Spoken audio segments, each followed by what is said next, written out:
Narito na naman ang mainit na balita mula sa mundo ng politika. Isang nakakabiglang revelasyon ng lumabas ngayong araw na dating yumanig sa kampo ni dating Pangulong Rodrigo Roa Duterte. Ayon sa mga ulat, may tinaguri ang Judas na umano'y nagtaksil sa dating Pangulo at sa wakas tukoy na raw kung sino ito.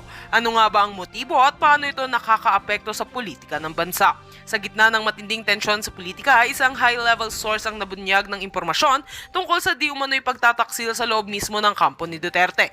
Ayon sa source, matagal na raw sinusubaybayan ng kilos ng naturang opisyal na tila may lihim na alyansa sa kabilang panig ng administrasyon. May mga palihim na pagpupulong at hindi malinis ang galawan ayon sa impormante. Makikita sa ilang dokumento at leaked messages ang umano'y komunikasyon ng nasabing opisyal sa ilang personalidad na dati bumabatikos kay Duterte. Ilang political analyst ang nagsabing posible ito ang dahilan kung bakit tila naging tahimik ang ilang bahagi ng dating administrasyon sa mga isyu laban sa kanila.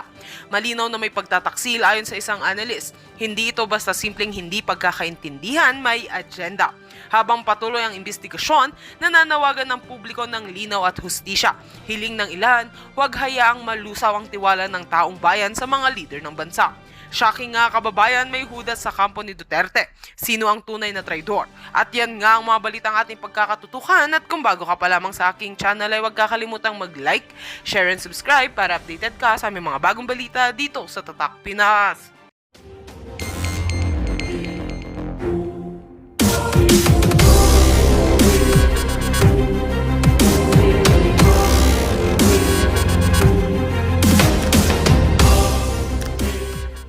Dalawang Judas sa hanay or tinatawag na dating mga kakampi, ngayon ay Judas na sa mga Duterte ay lumabas na po. Bali dalawa pong tao ito, hindi po ito prank at hindi po ako nagbibiro dahil ito po ay totoo at ilalabas po natin ngayon dito sa ating YouTube channel. Grabe to, no? Pagkatapos kang pakisamahan, pagkatapos kang matulungan, pagkatapos kang ituring na kaibigan ng mga Duterte, huhudasin mo palang hayop ka. Ewan ko na lang kung ikakatuwa nyo tong video na to at baka magulat pa nga kayo kung sino tong mga hayop na to.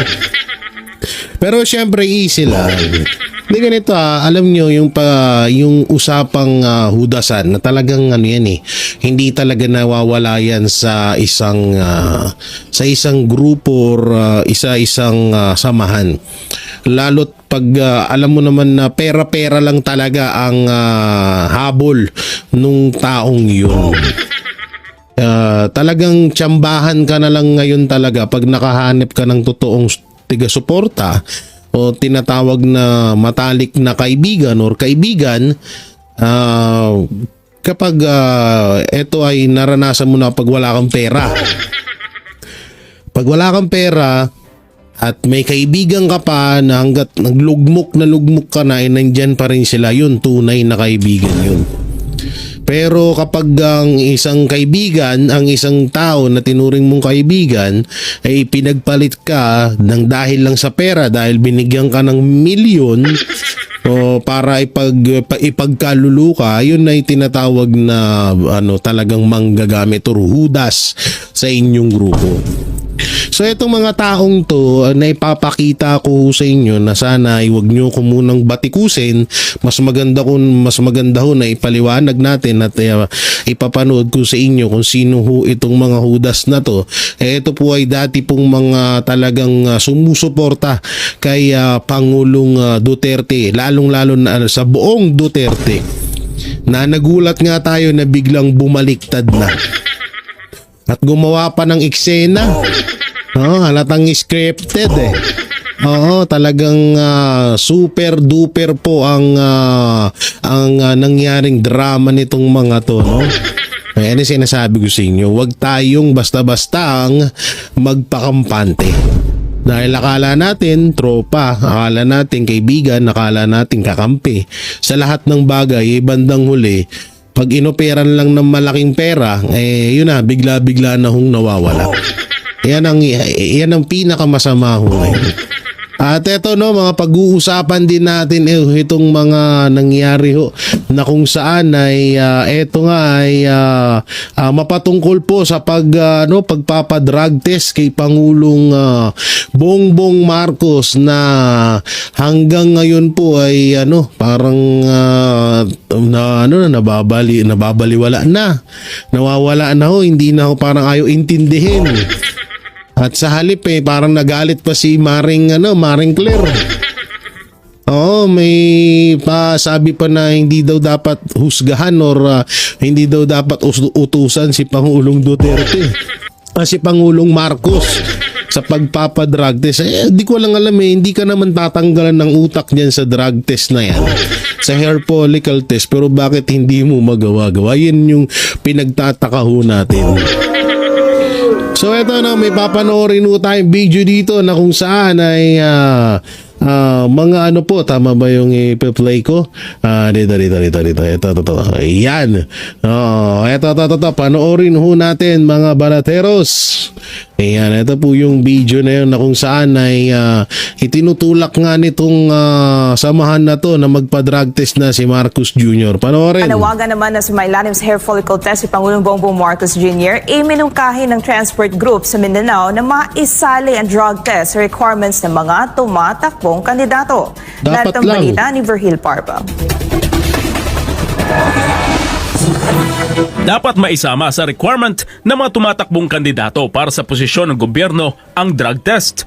Ito ang mungkahin ng Mindanao Transport Confederation of the Philippines kasunod ng kanilang panawagan kay Pangulong Bongbong Marcos na sumailalim sa hair follicle test. Anila, mahalagang malaman kung may kakayahan ang lider na kanilang iluluklok na pamunuan ang bansa dahil nakasalalay rin anya ang kanilang hanap buhay.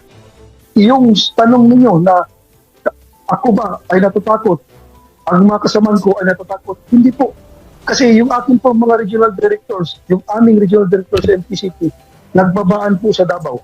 Ang aking tapang ay nanggaling po sa mahigit 1 milyon na kasamahan namin dahil nakasalalay din ang aming hanap buhay sa pamumuno ng nasa pamunuan ngayon. Una nang ipinanawagan ng grupo kay Pangulong Marcos na sumailalim ito sa drug test. Nilinaw naman ni Mindanao Transport Confederation of the Philippines founder and president Ray Vilos na ang kanilang panawagan ay hindi para sirain ng Pangulo. Anya, sagot ito sa matagal nang ibinabatong isyu sa Pangulo na dapat ay matuldukan na. Yun na nga no, at tsaka ito, hindi lang si Marcos, kundi parang ang mangyayari ho dito ay parang kaya kinukumbinsi si Marcos Jr. na magpa-drug test para mahikayat niya yung iba pang mga kandidato or yung mga iba pang mga politiko na nasa gobyerno na ngayon na magpa-drug test din. Tsaka hindi ito paninira. Ewan ko ba bakit may mga nagsasabing sinisiraan. Ano pang ikakasira ni Marcos? Sirang-sira na siya eh. Diba? Ano mo bang ikakasira? Wala na akong ikakasira si Marcos. Ano na po siya? Nandun na po siya sa hangganan.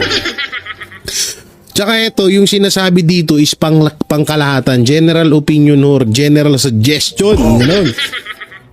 Pangkalahatan po kasi napakaganda nga ho nito talagang nitong batas na to na maipasa sana at sundin sana ng mga kandidato na bago kayo tumakbo magpa-drug test muna kayo para in case na mamaya kasi baka mamaya addict ka, isa ka sa mga drug lord pala tapos magpapanggap ka na anti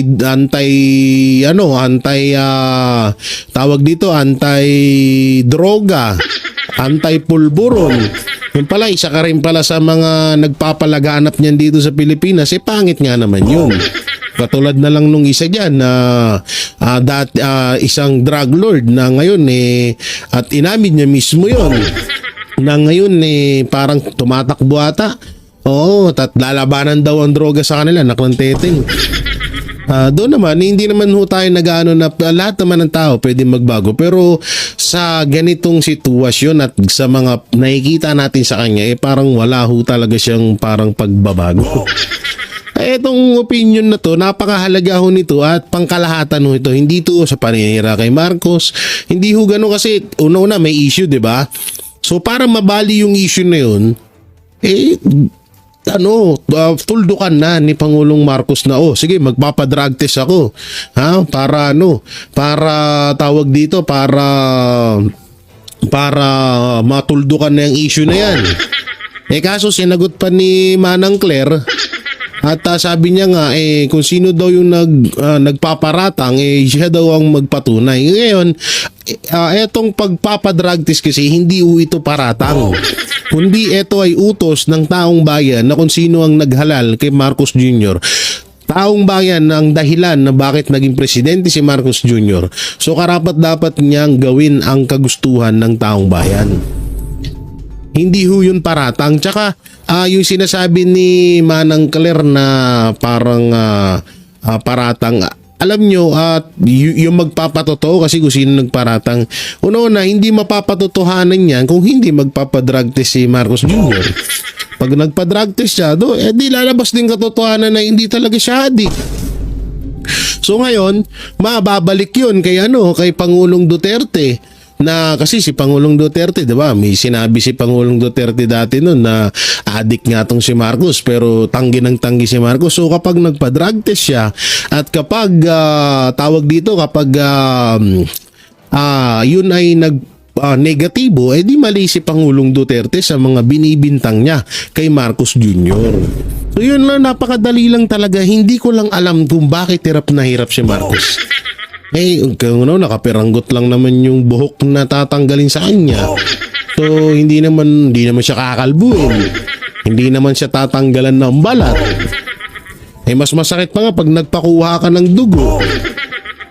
O nga pala, speaking of dugo, di ba nakaraan na balita na hospital si Marcos Jr.? Paano kaya kung ipacheck yung dugo na kinukuha? Yaman na. Patuloy natin to. Pagkakataon din anya ito ni Marcos na pabulaanan na hindi Tama. siya gumagamit ng illegal na droga. Tama. Sa kabilang banda, may babala naman ang grupo sakaling hindi tumugon ang Pangulo sa kanilang panawagan. Sabi ko nga, we will cross the bridge when we are there na. So sa ngayon, antayin lang po muna natin, basta meron po kami nakahandang mga next move. Base nga doon sa press conference kahapon, nung isang araw ay talagang naka-ready na yung mga susunod naming mga movement if may maramdaman kami na hindi pagtugon ng ating mahal na Pangulo. Para sa Diyos at Pero etong tao na to is karapatan niya ho yan dahil isa ho siya sa mga bumoto kay Marcos Jr. So karapatan ho nila na mag-request sa Pangulo na dapat gawin din ng Pangulo, no? At buong Pilipinas naman ang nagre-request niyan. Hindi lang tong grupo na tong ni Pangkalahatan. Ewan ko lang bakit ayaw gawin. Hindi natin alam bakit nga ba ayaw gawin, bakit nga ba ganon. So eto, panoorin naman ho natin tong isang video. Ano to? Bibi Sara paglihis. Ito, isa pa to. Ito ang tunay talaga ding na mga nangyayari sa bansang Pilipinas. So ito alam naman natin na ito talaga ang ginagawa nila para, alam mo na, magkaya yung issue, BICAM, flood control, GSIS, SSS, PhilHealth, Maharlika Pan. Lahat ng issue, ito yung kanilang pantabon. So panoorin ho natin. Taktika lang daw ng Marcos Jr. administration ang issue ng pagpapatalsi kay Vice President Sara Duterte, sabi ng isang kandidato sa lalawigan ng Albay. Ayaw anya ng gobyerno na mapansin ng publiko ang mga totoong nangyayari sa lipunan ngayon tulad ng talamak pa rin korupsyon sa pondo ng bayan. Alamin natin ang buong detalye sa report ni Paul Montibon. Naniniwala si Albay Vice Gubernatorial Candidate June Alegre na inililihis lamang ng gobyernong Marcos Jr. ang publiko kaugnay sa mga totoong nagaganap sa Pilipinas. Sa halip nga raw kasing tugunan ang matitinding suliranin gaya ng mataas na presyo ng bilihin, droga, kriminalidad at korupsyon. Paniwala ni Alegre, ginagamit lang umano ang usapin para ilihis ang atensyon ng taong bayan. Sabi ni Alegre, dapat na maging mapagmasid ang mga Pilipino laban sa mga panloloko ng kasalukuyang pamahalaan. Sa Albay anya, bilyon-bilyong piso ang nakapondo sa isang distrito lang pero hindi kilala man ko lang yan. kinikwestiyon ng Kamara.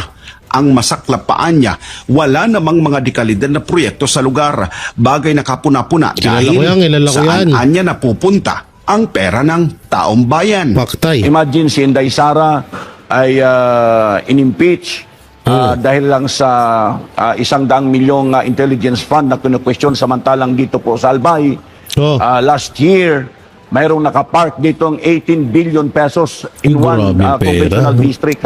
Ang kinu-question dito ay 100 million, samantalang cleaner na po yan ng Department ng COA. Ngayong halalan, critical anya ang trabaho ng mga botante sa pagpili ng tamang kandidato na talagang may malasakit sa Biruin mo yan ha. Kung halimbawang totoo man yan ha, 18 million po ang nakatenggang pondo sa Albay. Kung totoo man ho yan ha, kung totoo man ha. At doon ako naniniwala na totoo yung sinasabi nito ni Alegre na panakip butas lamang sa totoong issue ang mga Duterte. Sa totoo lang, hindi lang si BP Sara kundi kasama na dyan ng buong Duterte. Lalong-lalo na si Pangulong Rodrigo Roa Duterte. Totoo naman, napanakip butas. Una-una, dapat kinakaharap ng Congress at Senado ang dapat nilang pag-usapan ay about sa BICAM. About sa flood control, 5,500 na flood control at ginagastosan ng 1.4 billion pesos araw-araw ho.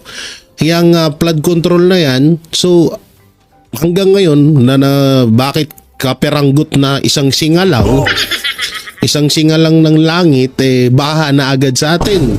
So doon isa pa yan, pwedeng at yung sa Alitagtag Batangas. Asan na ho yung driver? Asan na ho yung mga pulburon na po ba? Nasunog ho ba? Sinunog ho ba? Binasura na yung pulburon? Yung driver ho, nakulong po ba? Napaamin ho ba yung driver kung sino yung pinaka-boss niya? At bakit mag-isa lang siya doon dineliver niya sa checkpoint yung pulburon? Ay, na huli sa checkpoint yung pulburon. Paano? Asan na rin? Bigla ring nawala. GSIS, SSS, PhilHealth at iba pa, Marley Capan, asan na sila? Yung pondo sa PhilHealth hanggang ngayon nga pa rin. Lalong-lalo na yung pinakamabigat na usapin yung BICAM report na merong blanco. So yun mga dapat pag-usapan ho ngayon sa bansang Pilipinas. Kaso ang nangyayari sa mga yudipunggol na yan, mas inuuna ho nila AJK, impeachment kay Vice President Sara Duterte. Diba? Yung war on drug, AJK. Yung confidential fund. Kung usapang confidential fund na lang, tutusin, talong-talo ang confidential fund ni BP Sara kaysa sa mga congressman. Kaysa sa mga senator na iba dyan. At lalo na sa confidential fund ng Pangulong Bongbong Marcos Jr. Kung hindi ako nagkakamali, nasa 2 billion po ata ang confidential fund ng presidente. So bakit yun hindi rin pinag-uusapan? So talagang etong nangyayari ho ngayon, ito po ay isang malaking panakip butas lamang sa mga issue na dapat ay kaharapin ng Administrasyong Marcos. Yun nga lang ang ginawa nila, inililis nila issue. So matatawag na diversional tactic para sa mga Duterte mag-focus ang taong bayan. Kaso nga lang ang pinakamaganda ho ngayon na nangyayari ay matalino na ang mga Pilipino. Hindi na sila nagpapauto sa anumang palabas na ginagawa ng gobyerno. Hindi na sila nagpapauto na issue ganito, issue ganyan. Sa lahat na ang kinaganda lang talaga sa lahat ng ginawa sa mga paninira sa mga Duterte, ay tawag dito, maganda ho ang kinakahinatnan at kinakalabasan at mas lalong minamahal ng taong bayan ng mga Duterte dahil sa ginagawa ng Administrasyong Marcos. O katulad na lang, bigyan ko kayo ng sample. Ginawa nila kay Pastor Apollo Siki Buloy. Imbis na masira ang pangalan ni Pastor, imbis na kamuhian ng taong bayan si Pastor, mas laluhong at talagang doon ho natin nakilala ang isang Pastor Apollo C. Kibuloy. Kahit din ho kami, mga banateros, hindi ho namin yung pinagkakailan na talagang binabanatan namin si Pastor na kahit alam naman namin na kaibigan siya ni Pangulong Duterte. Pero doon din namin napagtanto na oo nga pala, bakit kinakaibigan ni Pangulong Duterte itong si Pastor Apollo C. Quiboloy na hindi na kung totoo ba ang mga ipinaparatang sa kanya. Yung mga panahon na yun, bulag na bulag ho kami ng mga banateros sa mga kaganapan. No? Bulag na bulag ho kami sa katotohanan na hindi namin alam na ito ay panibagong strategy na naman ng Administrasyong Marcos para budulin ho tayo. Kasi nung una nga nabudol kami eh. So hindi ko sinasama doon ang banateros, lahat ng banateros kasi ako lang ho ang nag-iisang bumoto kay Marcos Jr. Ngayon, buti nga sila banat ba si Isko Moreno ang binoto nila. So hindi sila nasama sa mga nabudol pero kasama sila sa mga nagdurusa ngayon. Oo, tayong bumoto, pati sila dama. Totoo. No, ngayon, tingnan nyo ano nangyari. Nilusob nila ang KOJC, wala silang napatunayan. Lahat ng mga sinasabi nila, may mga angel of death pa, may mga pagawaan daw ng shabu-laboratory daw dun sa KOJC, may pinakamalupit daw yung tumatagos-tagos daw si Pastor sa dingding, sabi ni Diwata Torre. Diba? Ang daming mga ano. So doon natin napatunayan na talagang nagbukas ang pintuan para makilala ng buong Pilipinas at buong mundo kung sino nga ba talaga si Pastor Apollo C. Quiboloy. At doon din kami naliwanagan na kung bakit ilang dekada na nakaibigan na magkaibigan etong si Pastor Apollo C. Quiboloy at si Pangulong Duterte. Doon namin napagtanto na etong taong to maling-mali ang pananaw natin sa kanya. Maling-mali yung mga sinabi natin sa kanya. Kasi isipin nyo na lang maigi. Alam ni Vice President Sara Duterte na magkakaroon siya ng issue kapag sinuportahan niya ang protesta ng mga tao na lalo na yung member ng KOJC laban kay Marcos Jr. Pero anong ginawa ni Vice President Sara Duterte? Pumunta siya sa rally, nabati ko si Vice President, walang pakialam si Vice President Sara Duterte. Nung sumuko si Pastor Apollo C. Quiboloy sa ISAP, pumunta. Ako mismo, buhay na testigo kaming mga Banateros brothers na sumusuporta sa mga Duterte.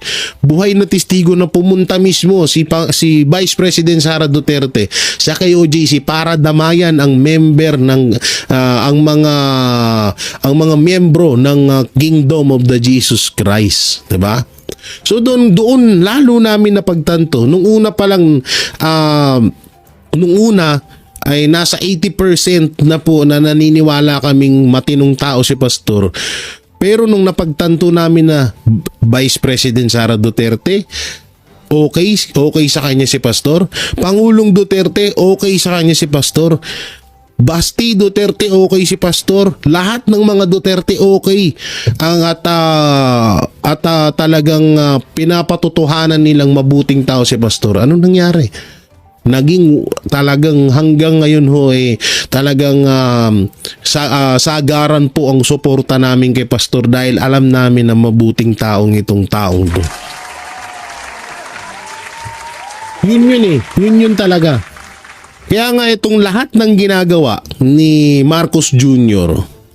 na panggigipit sa Duterte, sama na natin yung mga kaalyado ng mga Duterte. Nandiyan sila Harry Roque, si Pastor Apollo C. Quiboloy, si Bantag, si Tebes, lahat. At yung mga vlogger na sumusuporta kay Pangulong Duterte, ginigipit ngayon dahil nga ito ay isang malaking palabas lamang ng Administrasyong Marcos Jr. para mapagtakpan ang kanilang kawalangyaan na ginagawa sa gobyerno.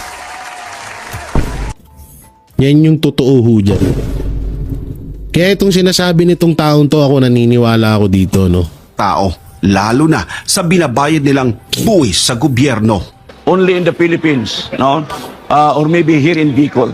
Alam mo, asyong aksaya tayo pagdating sa pera eh. Yung mga politiko po natin, they treat taxpayers' money as if it's their own money. Kung makagasta sila sa mga bagay-bagay na gusto lang nila, as if Philippines is mountains of gold, no? Matindi, grabe. Pinunarin nito ang talamak na